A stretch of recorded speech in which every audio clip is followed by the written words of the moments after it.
Lena Porter was 14 when she discovered the tiny door under her bed, a strange, palm-sized wooden hatch with iron hinges that looked centuries old. And though everyone in her family insisted it wasn't there the week before, she knew it had been waiting for her, watching her, learning her. Because the night she first heard that soft tapping from the other side, it was perfectly timed to her breath, as if echoing her fear back at her, and she whispered, "Hello," into the darkness only to hear her own voice whisper hello, back in a perfect imitation. And that was when everything in the house began to change. Beginning with her sleep, because every night the tapping grew louder until it turned into scratching. Then scraping, then something that sounded like wheezing, shallow, hungry breathing pressed against the wood, and she could swear the tiny door bulged outward as if something inside was pushing it with its face.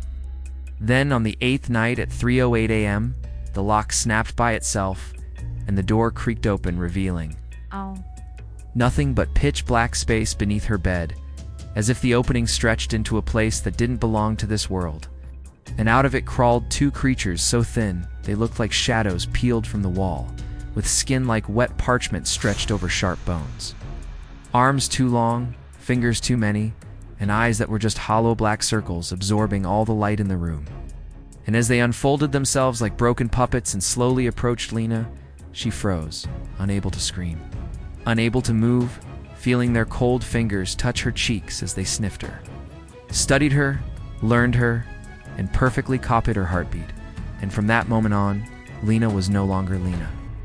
Her voice shifted into strange tones, sometimes low and rumbling, sometimes high and childlike, sometimes layered like multiple people speaking at once. And she seemed to stare at corners of the house where nothing stood, smiling at empty walls, sometimes waving at them as if something waved back.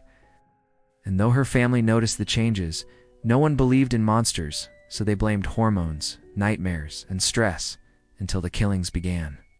Starting with her father, Mark Porter, who heard whispering coming from Lena's room at exactly 3 a.m.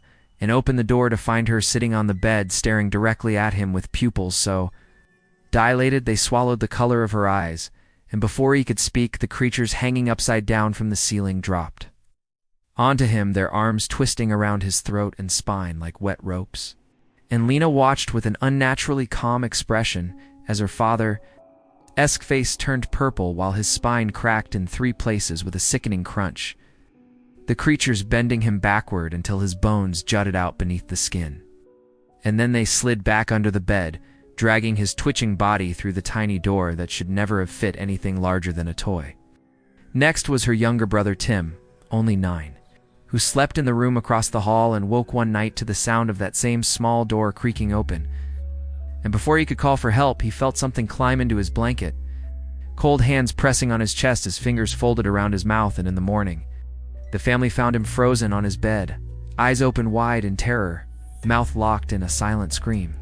Every bone in his small fingers broken outward, as if he desperately clawed at something in a nightmare that killed him before he woke.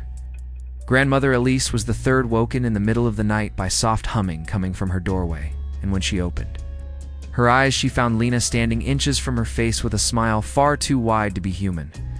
Eyes empty, hands dangling at her sides like loose marionette strings.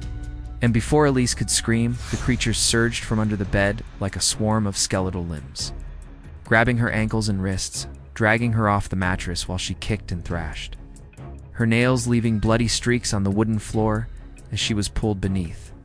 The bed and the tiny door slammed shut with a wet thud, leaving only her slippers behind.